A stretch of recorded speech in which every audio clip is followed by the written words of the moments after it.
Hola, en la sesión de hoy vamos a abordar lo referente a los delitos bancarios que se encuentran tipificados en la Ley de Instituciones del Sector Bancario. Quien les habla, el profesor Ángel Serpa, y esta clase está dirigida fundamentalmente a mis alumnos de la Universidad Central de Venezuela en la asignatura de Derecho Penal, parte especial. Por otra parte, los invito a que otras sesiones mías vinculadas al derecho penal especial o al derecho procesal penal las puedan observar, las puedan ver en mi canal YouTube Ángel Serpa Aponte.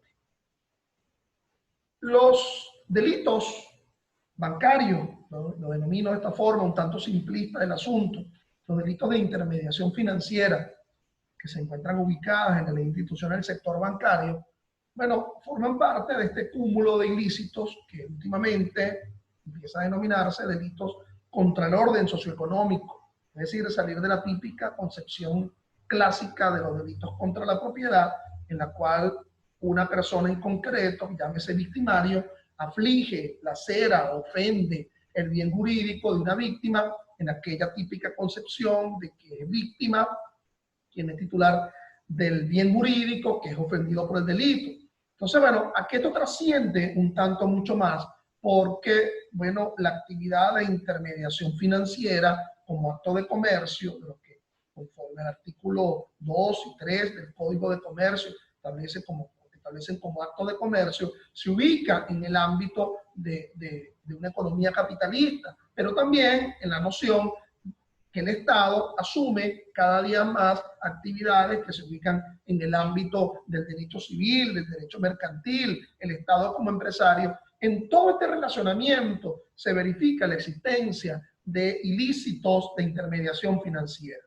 No pretendan ustedes que estos delitos de ilicitud financiera que se describen en la ley de instituciones del sector bancario, yo les vaya a asomar ahora un delito que se haya cometido en el propio banco, el atraco en el banco o una estafa contra el banco. Es decir, son delitos de hechura corporativa, de noción organizacional, y que de alguna forma esta ley de instituciones del sector bancario también se vincula, se aúna pues a otras leyes en el ámbito nacional, de una ilicitud colateral, como por ejemplo la ley contra la delincuencia organizada y el financiamiento del terrorismo, y por qué no decirlo, por ejemplo, la ley orgánica de droga, por la vía de la llamada legitimación de capitales, de acuerdo a las actividades que prohíbe, que está descrita fundamentalmente en el artículo 149 de la ley orgánica de droga.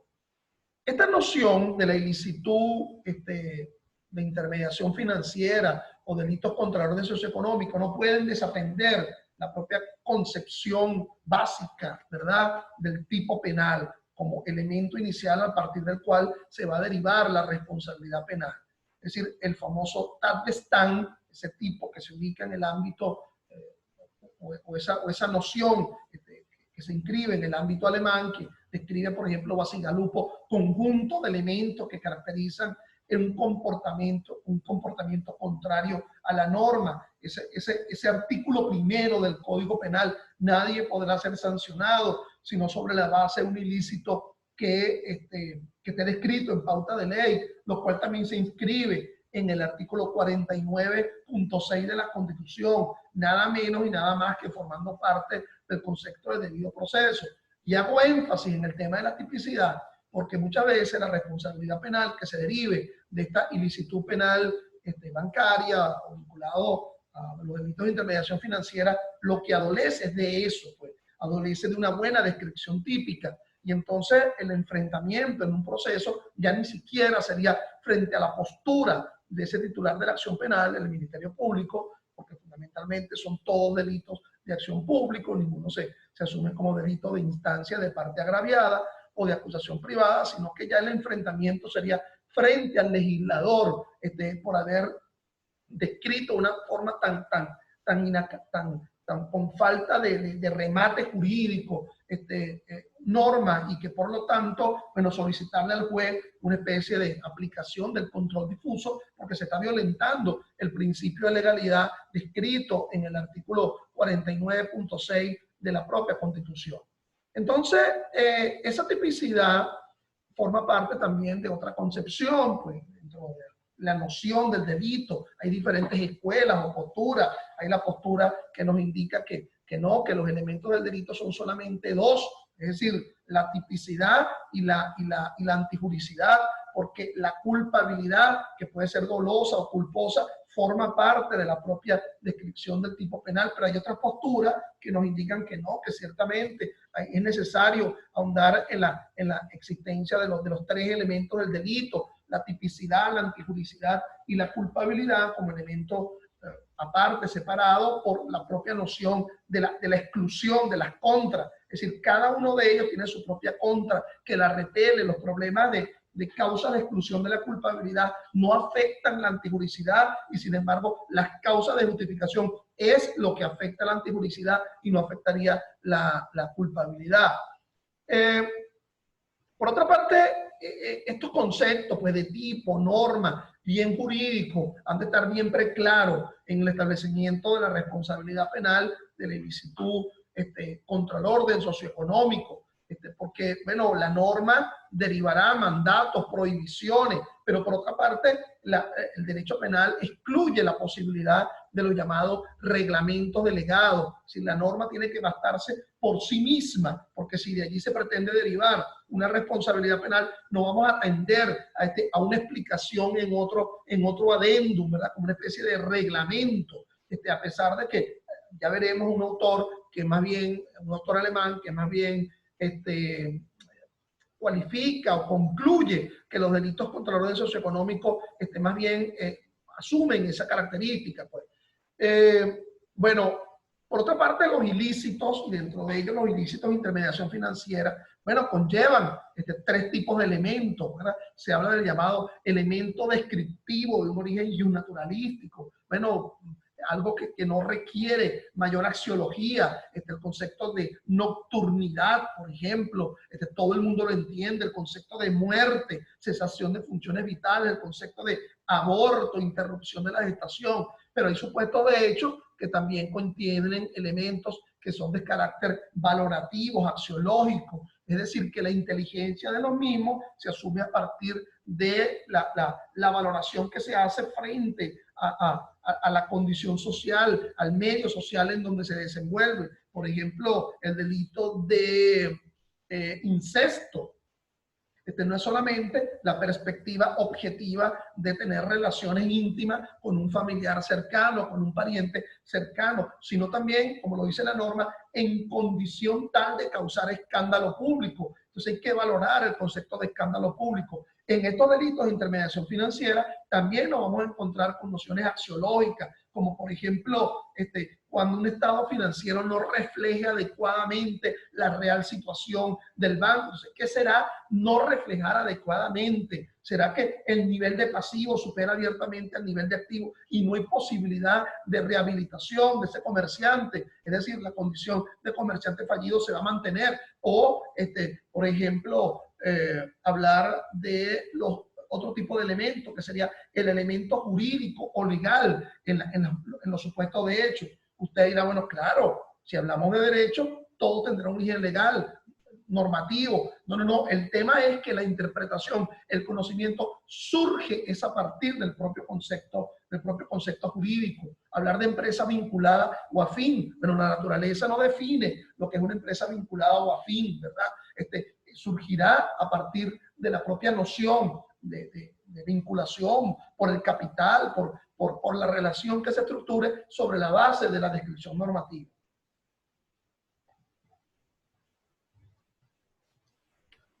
Así, pasemos a ahondar otros aspectos, pues, vinculados a estos tipos de ilícitos, que también se ubican en la noción de la clasificación de los tipos penales, ¿ok? Empezando por la propia noción de delitos culposos y delitos dolosos. En los delitos dolosos, habiendo la intención sobre la base de ese famoso artículo 61 del Código Penal. En el tipo culposo se habla de el incumplimiento del objetivo de deber de cuidado bajo la noción de imprudencia, bajo la noción de impericia, o bajo la noción de negligencia o la desatención normativa, pero que no puede ser ayuno de el elemento culpabilístico, porque no existe responsabilidad objetiva en Venezuela desde el punto de vista penal. Quizás lo pueda haber en otros ámbitos, o quizás alguien se lo preguntaría en el ámbito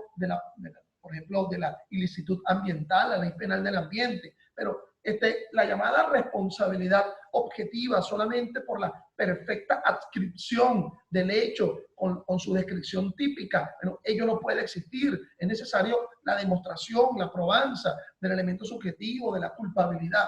Entonces, entendiendo ello, los delitos de intermediación financiera son delitos dolosos, disculpen, son delitos dolosos porque no se concibe una noción culposa de su realización, como por ejemplo estaría presente en la llamada legitimación culposa de capitales, que se encuentra en el artículo 36 de la Ley Orgánica contra la Delincuencia, la Ley Orgánica contra la Delincuencia Organizada y el financiamiento del terrorismo. Más no así en los ilícitos de la ley de las instituciones del sector bancario. Entonces, vayamos pues a la denominación de esa actividad bancaria en un sentido global. ¿Ok? Esto ya hemos hecho énfasis en ese famoso artículo 61 del Código Penal y la distinción de la culpabilidad entre el dolo y la culpa, asumiéndose que en el caso del dolo, bueno, ha de estar presente los dos elementos de dicho dolo, pues en una concepción clásica, es decir, la llamada representación o elemento cognitivo. Entonces, se representa la capacidad aflictiva de mi acción u omisión, y precisamente por ello, por esa representación, es que no me abstengo, paso al otro, que es la voluntad. O sea, ejerzo una voluntad de aflicción de un bien jurídico precisamente porque previamente asumí una representación. Esa representación aflictiva, bueno, va a conducir a una determinada finalidad, aquella famosa expresión de que no existen causas invidentes, toda causa conlleva a una finalidad. Por cierto, que la noción de atribuibilidad, se dice que el resultado aflictivo se le es atribuible a ese que realiza la causa. Sobre todas estas consideraciones de la dogmática se ubica los delitos contra la intermediación financiera, entendiéndose, bueno, lo que la ley define como banca, instituciones públicas o privadas que realizan la llamada intermediación entre los dueños del dinero, el capital, y los usuarios de dicho dinero bajo la práctica de actividad ¿cómo se llama?, de realizaciones activas o pasivas dentro de la llamada intermediación financiera. En realidad, todo tipo de intermediación mercantil es sobre la base de quien presta valga la cacofonía, un derecho prestacional frente a otro, ¿verdad? Que de alguna forma requieren, siendo que alguien compra un vehículo, por ejemplo, para que me sirva a desplazarme del trabajo a la casa, siendo que un comerciante compra una flotilla de vehículos a los fines de generarme una ganancia por ese mejor valor en la utilización de dicho vehículo, y ya con lo cual se alquila en el mismo día, ya se paga el valor del carro. Entonces, de alguna forma, sobre esa base, la actividad mercantil se ha necesitado pues su regulación, inclusive por la vía del ilícito penal. No, sin embargo, ello estar exento de críticas dentro de la noción, bueno, del llamado derecho penal del enemigo, porque para muchos bastaba con su simple sanción por la vía de los incumplimientos contractuales, y no asumirlo en el mundo del derecho penal. Pero bueno, ese sistema bancario conduce a la existencia de una banca pública, privada, que puede ser también comercial, industrial, de negocio y mixta, conforme lo establece la ley de las instituciones del sector bancario. De igual forma, esas operaciones bancarias, como lo había dicho anteriormente, pueden ser, bueno, de contenido activo o de contenido pasivo, o pueden haber actividades, operaciones de tipo neutra o accesoria, en lo que atañe, por ejemplo, a recibir, captar recursos, pero por el otro lado, en otra variable, bueno, otorgar préstamos, pero también como noción neutra, ¿verdad? Bueno, servir por ejemplo, en las relaciones de fideicomiso para el fideicomiso a los efectos de proteger la actividad de relación laboral, a los efectos de poder facilitar los haberes laborales en la relación con sus patronos, entre otras finalidades de la actividad del fideicomiso. Bueno, esa actividad bancaria ha de asumirse, bien sea de forma presencial en las propias sucursales de los bancos, o la llamada actividad telefónica o la actividad bancaria por internet. Bueno, cada día más debilitado en esta Venezuela depauperada en mayo de 2020. Todos hemos estado presenciando las vicisitudes, pues, de toda la estructura socioeconómica en el país. Entonces, ok, hay que distinguir por la otra parte la diferencia entre ahorro e inversión, en el sentido de que quien asume una actividad de inversión, mercado de capitales, sabe que hay un riesgo inmanente que está allí presente y que por lo tanto, bueno, va a ser un tanto cuesta arriba poder hablar de una defraudación, aunque pudiera existir. En cambio, la actividad bancaria, bueno, es, digamos, mucho más ortodoxa, mucho más normal, mucho más segura, sobre todo por lo que trasuda la propia actividad bancaria bajo el simple contrato de depósito que de alguna forma maneja el Código Civil y que es de origen milenario, es decir, el reintegro, pero además con intereses. Esa actividad bancaria está regulada, pues, en la propia Constitución, como en muchos aspectos del ámbito jurídico. Bueno, el artículo 156, en su numeral 32, establece que la legislación en materia mercantil le corresponderá al poder público. El 114, que nos habla de los llamados ilícitos económicos y otros delitos conexos. El 299, que asume que el régimen socioeconómico deberá realizarse bajo pauta de libre competencia, productividad, solidaridad, pero que a la vez el 301 describe que el Estado se reserva el uso de la política comercial para defender las actividades económicas de las empresas públicas y nacionales. Es decir, esa actividad económica no podrá ser tan ilimitada, que no existe una protección, sobre todo en salvaguarda de la colectividad, edificándose la República como un Estado social de derecho y de justicia, conforme al artículo 2 de la Constitución. De allí sentencias como la 794 de la Sala Constitucional del 27 de mayo del año 11, en el sentido de que ninguna posición doctrinal que se asuma puede afirmar la existencia de algún título jurídico válido que genere la destrucción o desintegración de la sociedad y del sistema económico desarrollado en el marco del Estado social de derecho y de justicia. Es decir, de alguna forma morigerar la actividad mercantil sobre la base de protecciones de derechos de mayor índole. Esta sentencia, la 85 de la Sala Constitucional del 24 de enero del año 02, una sentencia bien conocida, aquella que prohibía los llamados intereses sobre intereses en los créditos hipotecarios, condenaba el llamado anatocismo, es decir, fíjense lo que dice el fallo: quien se encuentra en situación de necesidad es mucho más vulnerable que quien no lo está. Las buenas costumbres atienden a un concepto jurídico indeterminado, ligado a la realidad social. El concepto varía con relación a determinados tipos de negocios. Y de allí, en ese propio fallo, se acuña el concepto de los llamados derechos prestacionales, es decir, los derechos de prestación que utilizan los entes de intermediación mercantil, entre ellos la intermediación financiera, y por lo cual uno se preguntará, bueno, este nuevo concepto de derecho prestacional debe inscribirse precisamente como un bien jurídico, que es el que está protegiendo el derecho penal cuando se ubica en el ámbito de la intermediación financiera.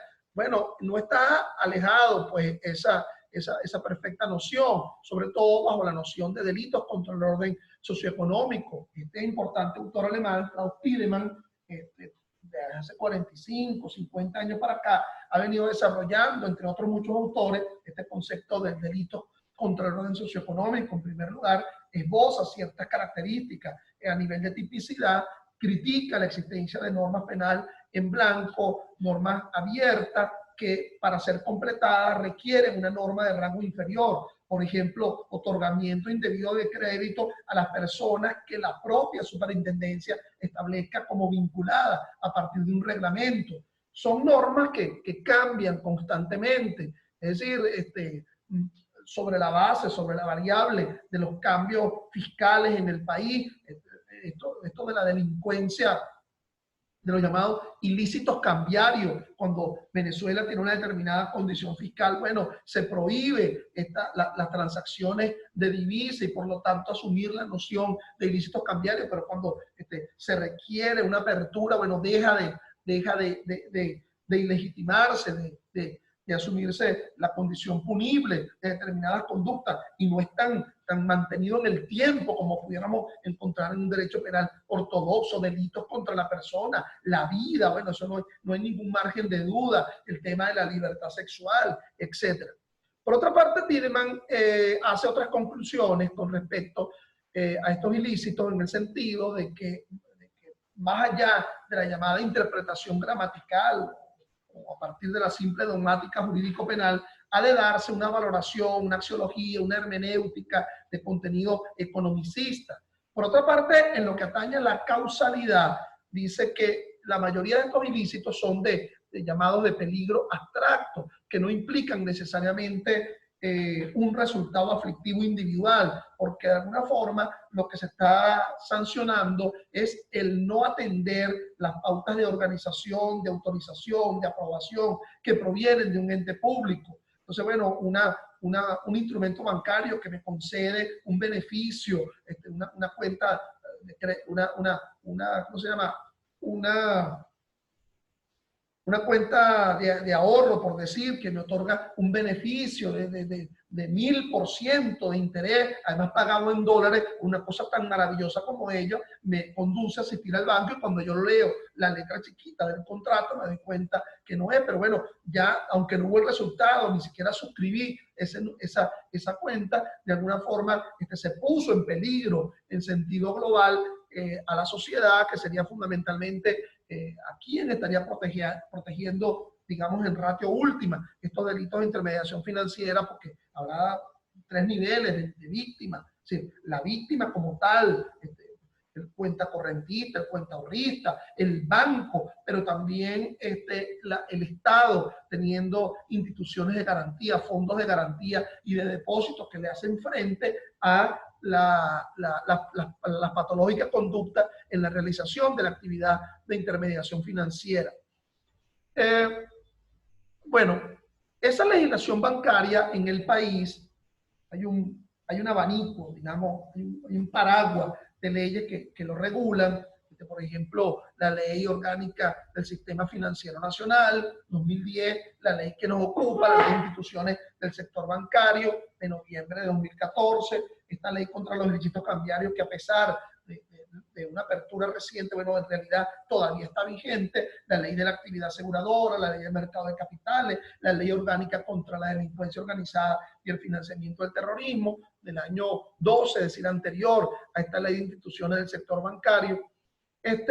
Y también esas leyes han conducido a la creación de instituciones como el órgano superior del sistema financiero, ¿ok? Que de alguna forma ese órgano superior no solamente regula la actividad bancaria, sino también la actividad aseguradora y el mercado de capitales. Bueno, el concepto de los delitos económicos también ha sido acuñado de alguna forma por la Sala de Casación Penal, al margen de su descripción normativa, entre otras en esta sentencia, la del 21 de julio del año 05, la noción del derecho penal económico corresponde al concepto de los delitos contra la economía. El delito económico no solo se dirige contra intereses individuales, sino también contra intereses sociales y supraindividuales, lo cual he subrayado durante esta clase virtual. ¿Ok? Bueno, por otra parte, ese aspecto general de la delincuencia económica alude a ciertas variables. Por ejemplo, la apariencia externa de licitud, querer ubicar bajo el prisma de lo que se denomina el velo corporativo, ¿ok? Es decir, la actividad de intermediación por parte de una persona jurídica que se asume como una ficción jurídica. Entonces, ubicar en esa pauta una aparente licitud, utilizar la actividad de intermediación, la actividad mercantil como el supuesto de hecho. La ausencia de la afectividad social del delito, bueno, esto no tiene tanto rechazo social, porque se ve que son delitos, bueno, como ubicados en otra perspectiva, a diferencia, por ejemplo, de una violación, de un homicidio. Pero cuando se dan las grandes, por ejemplo, las grandes caídas de los bancos, las caídas que en Venezuela se han ubicado en los últimos 30, 40 años, las llamadas olas de delitos financieros, bueno, ahí sí es verdad que se visualiza esa fricción de contenido social y por lo tanto se propende a la creación de normas penales que sancionen la mala actividad financiera. Hay que decir que la Fiscalía General cuenta frente a ello con la Dirección General contra la Delincuencia Organizada y la Dirección contra la Legitimación de Capitales, Delitos Financieros y Económicos, que de alguna forma se ubicarían en la represión de estos delitos. ¿Ok? Pero sin más, vamos a pasar a analizar algunos de los ilícitos contenidos en la Ley de Instituciones del Sector Bancario. El delito de captación indebida, que conlleva una pena de 8 a 12 años, es, bueno, aquella actividad que conduzca a la captación de recursos del público de manera habitual, ahí con una condición objetiva, habla de la llamada habitualidad, no por una forma individual, o que realicen actividades bancarias, como por ejemplo el empréstito, etcétera, sin estar autorizado. Entonces, el concepto de autorización y aprobación. Se dice que la autorización alude a un dejar hacer de forma general, a un permitir de forma general por parte de la superintendencia, y que la noción de aprobación, distinto a la autorización, es frente al propio instrumento bancario de forma individual. Autorización de forma general y la aprobación frente a instrumentos bancarios, a contratos bancarios que de alguna forma requieren individualmente la aprobación de la superintendencia. Entonces, yo los invito a que hay dos trabajos importantes en general frente a todos los delitos de intermediación financiera, se llama así, los delitos bancarios, en la publicación Lextra, que fue una publicación del Departamento de Ciencias Penales de la Facultad de Ciencias Jurídicas de la Universidad Central de Venezuela en 2002, y el ensayo de esta importante doctrinaria, la doctora María Auxiliadora Pérez Dupuy, el llamado delito de captación indebida, que se encuentra presente en la colección Estudio Jurídico número 13, correspondiente al año 2005 del Tribunal Supremo de Justicia. Ahí frente a ustedes en la lámina tienen un ejemplo de una acusación fiscal por esta captación indebida, la llamada banca di fatto, como se dice en italiano. La investigación del caso se inició ante la denuncia interpuesta por la víctima a quienes les habían captado dinero de manera continua a cambio de pagarles intereses estimados entre el 7 y el 8% mensual. Nótese que ese banco abierto, yo creyendo que ese banco abierto que está siendo autorizado, acudo a él y por lo tanto deposito en una cuenta corriente o cuenta de ahorro que no ha sido autorizado, o solicito un préstamo y se me otorga. Y a lo mejor, bueno, no se ha dado esa autorización, pero yendo hacia el resultado, bueno, se me está entregando, se me está devolviendo lo que yo deposité, inclusive con intereses.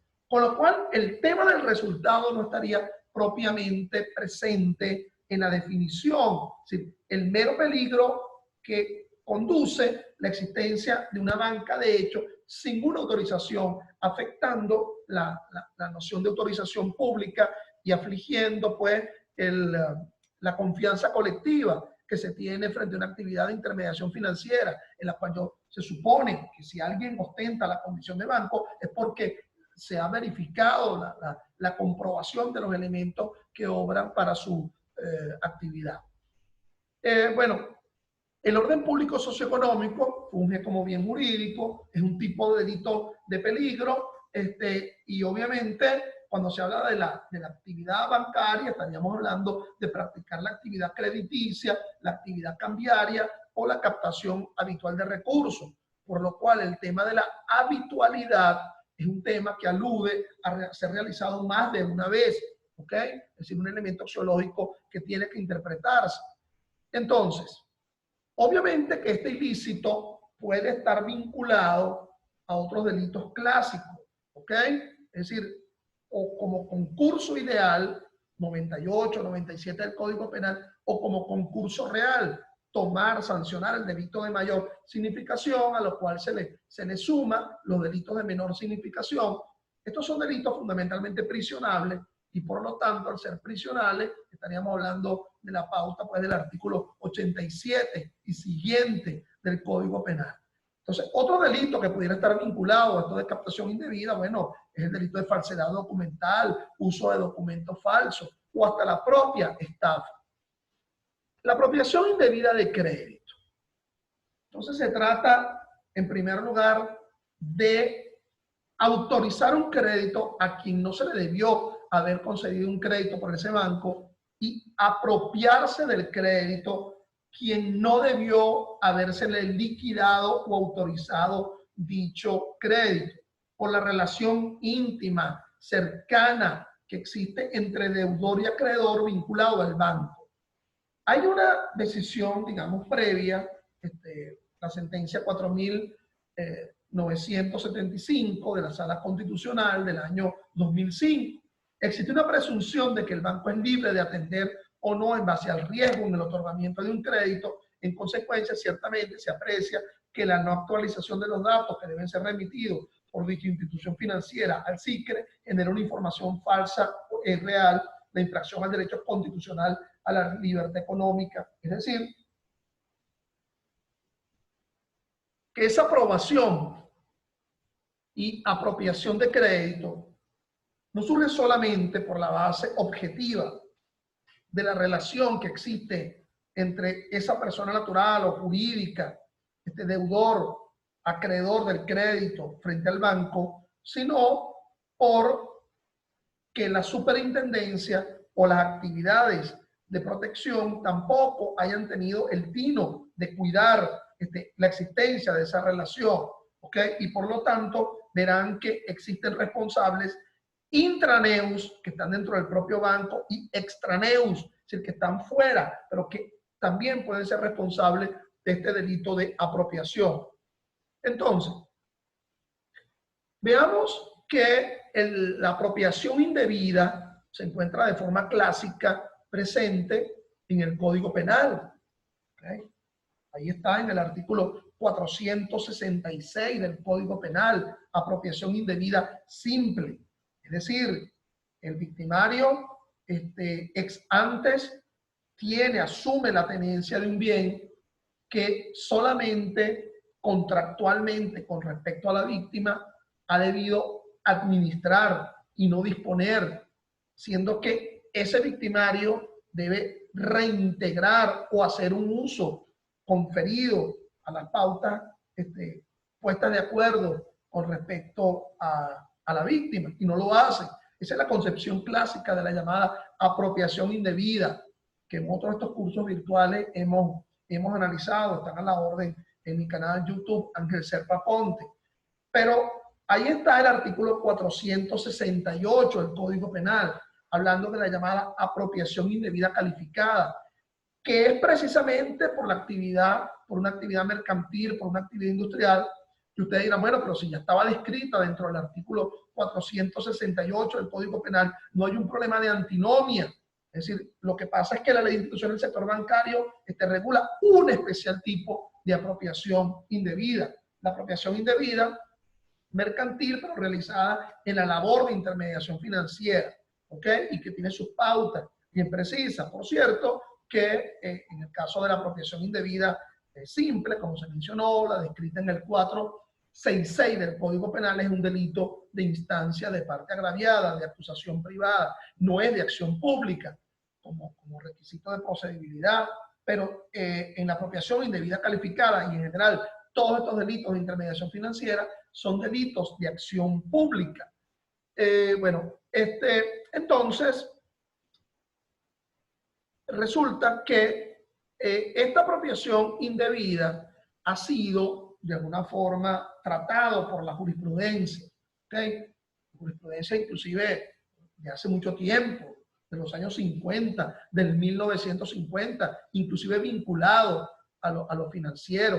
Esta sentencia que tienen ante ustedes, la del 20 de octubre del 57, la palabra depositario ha sido empleada allí para designar a la persona a quien por su profesión, industria, comercio, negocio, funciones o servicios se le confían o depositan los objetos cuya apropiación efectúa después.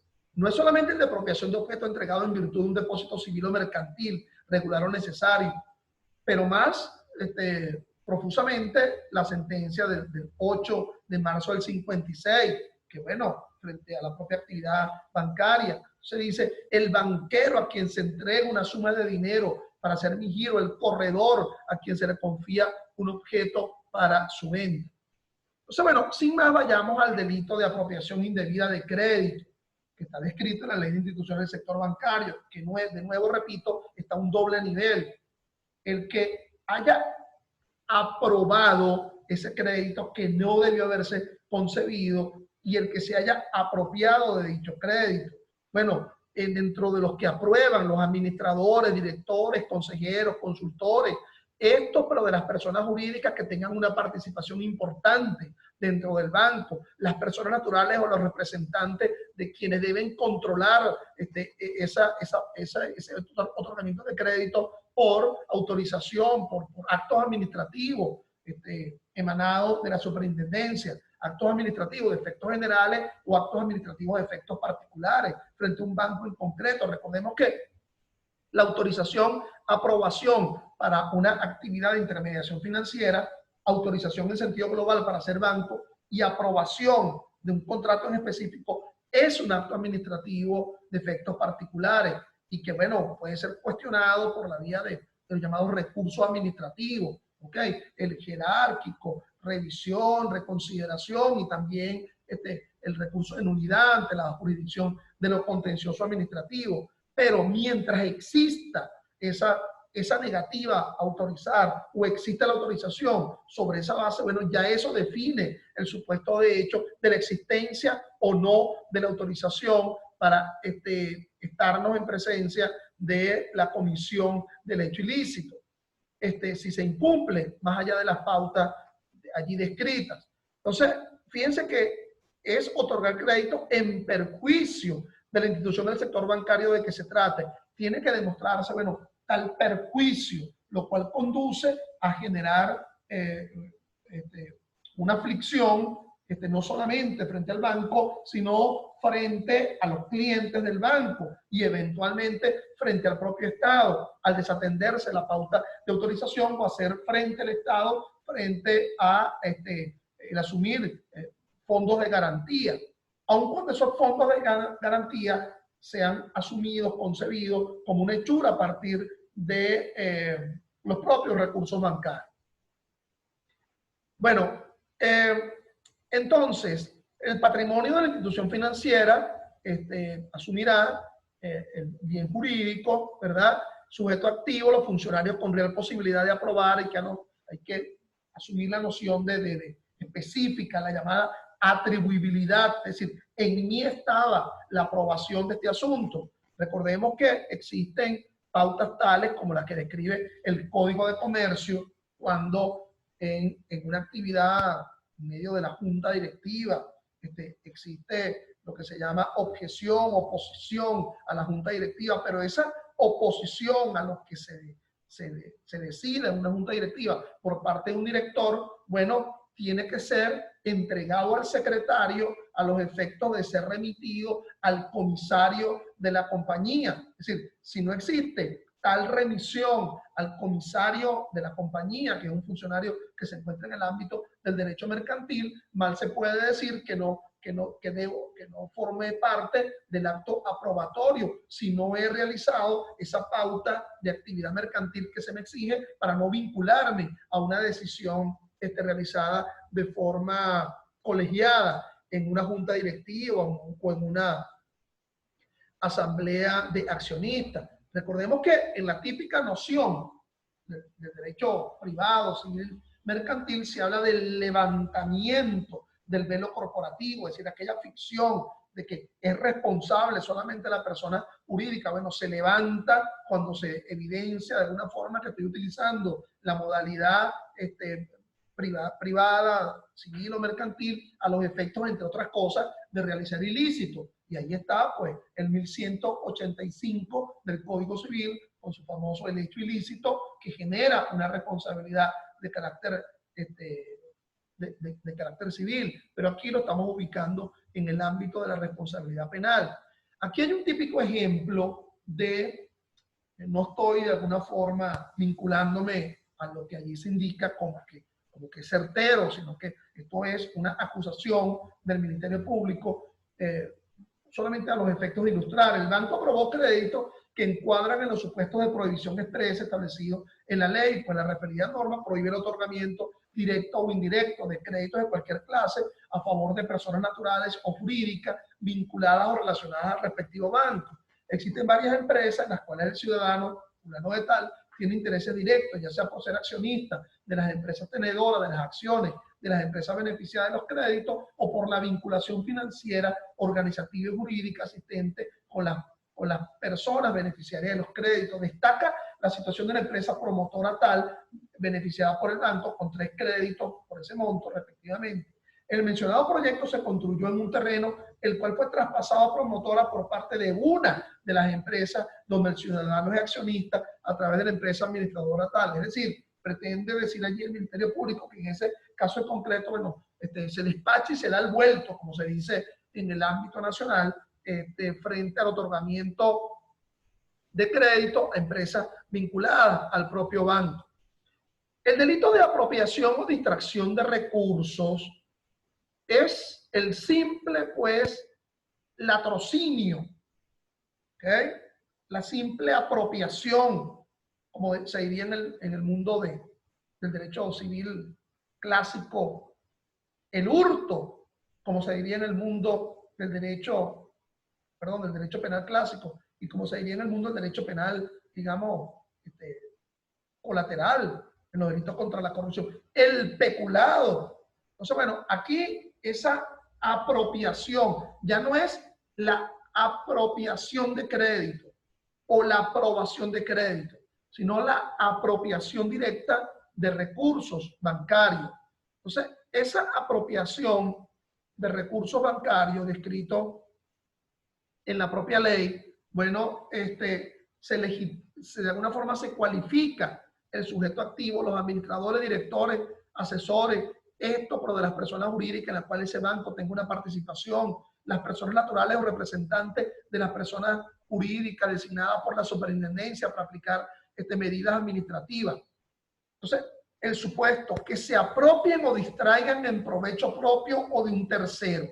Es decir, la noción de apropiación es porque se encuentra en un patrimonio personal. La noción de distracción es porque permití que otros se apropiaran de unos haberes que no pueden estar en otro sitio más que en el propio banco. Entonces, ese delito de apropiación de recursos bancarios es un delito que ha tenido sus vaivenes. Recuerden que en diciembre, el 28 de diciembre de 2010, la entonces Asamblea Nacional aprobó la Ley de Instituciones del Sector Bancario en la cual, no sé, por olvido, ¿ok?, desatención, no se incorporó el delito de apropiación de recursos bancarios. Luego, unos meses después, en marzo de 2011, el difunto presidente Chávez, por vía del habilitante, por un decreto ejecutivo, volvió a aprobar la ley institucional del sector bancario, por vía del habilitante, sustituyendo la anterior, la que había sido aprobada por la Asamblea Nacional, la que había sido sancionada y promulgada por hechura de la Asamblea Nacional en diciembre de 2010. Y aquí, en marzo de 2011, sí se incorporó el delito, se volvió a incorporar, volvió a ubicarse de vieja data este delito que siempre había estado en la Ley General de Banco y en todas las leyes anteriores, la apropiación de recursos, se volvió a incorporarse.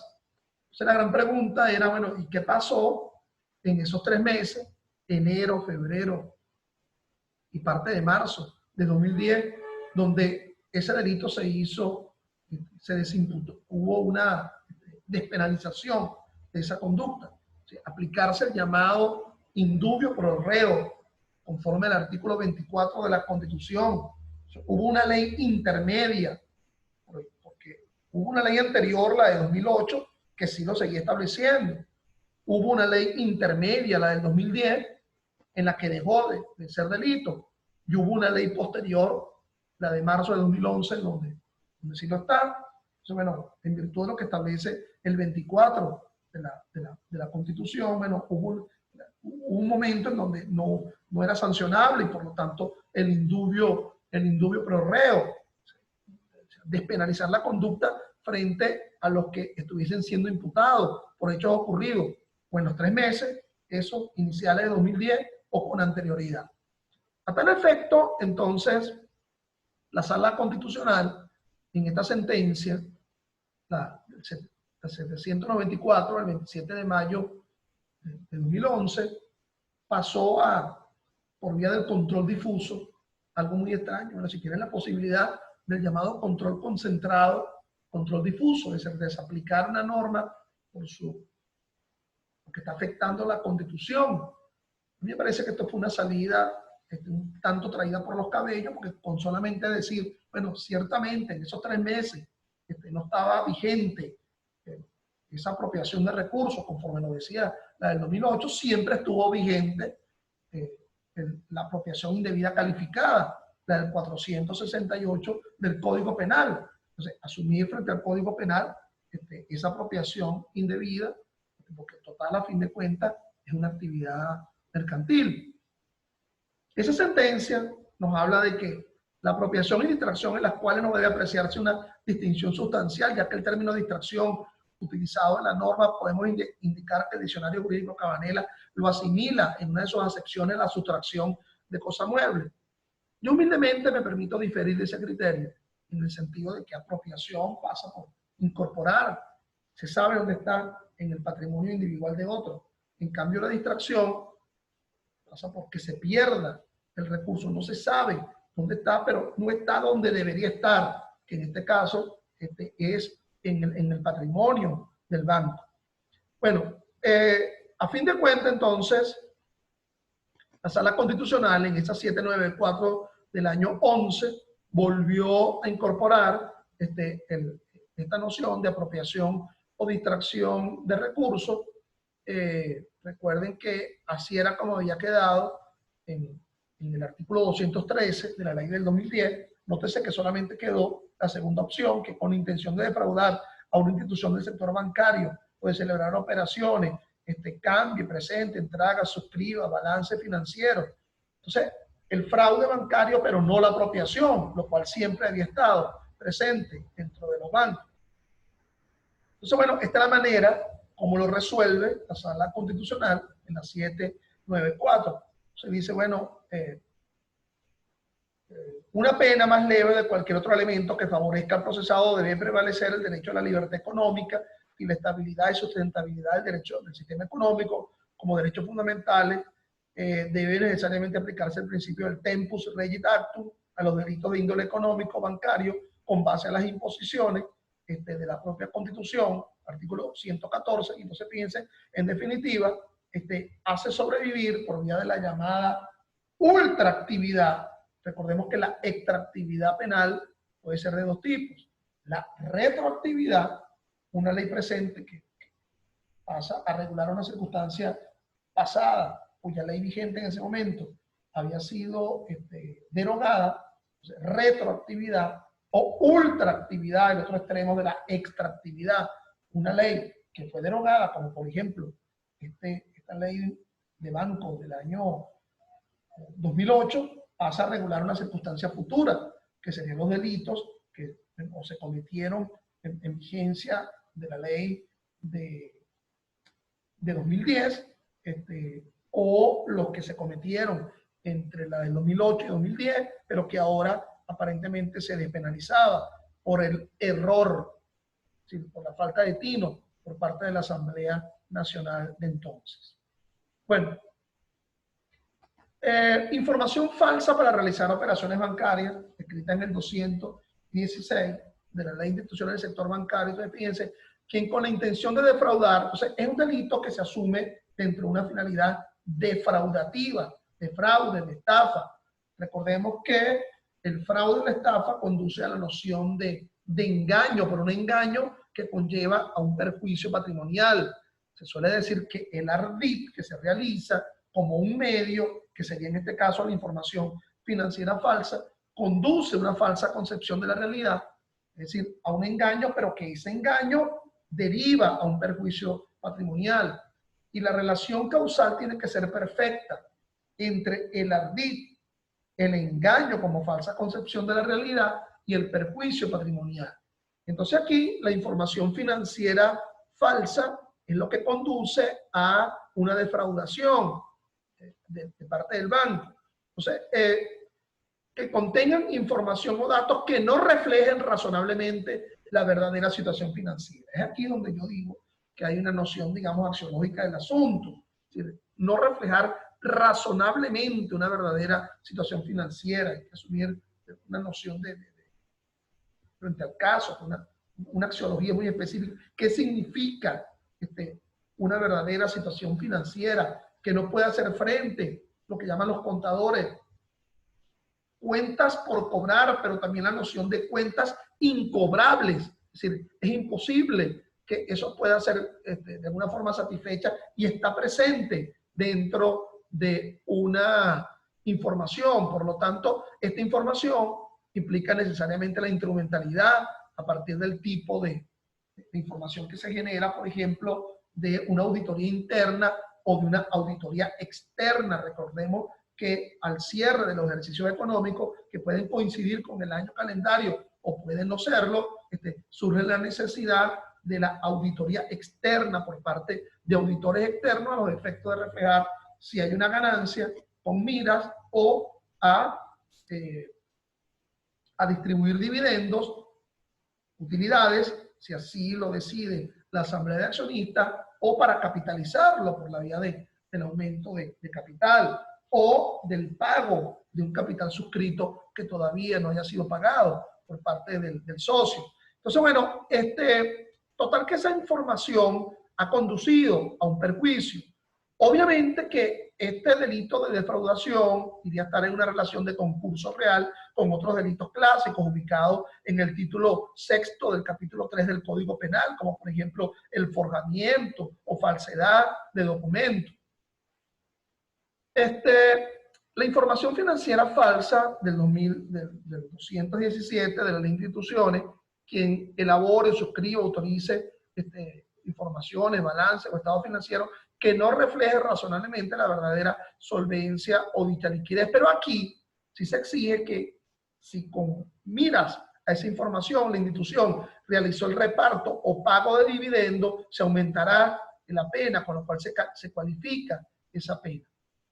Bueno, recordemos que, bueno, todo ello está vinculado al concepto de fraude sobre la base clásica del delito de estafa, de fraude, que se verifica en el artículo 462 y siguiente, 463, 464 del Código Penal, a lo cual un autor bien apreciado entre nosotros, el doctor Alberto Arteaga Sánchez. Yo le recomiendo su libro de la estafa y otros fraudes, en la cual esos elementos configurativos del fraude y de la estafa allí se verifican. Bueno, mis amigos, gracias por la atención y hasta una próxima oportunidad.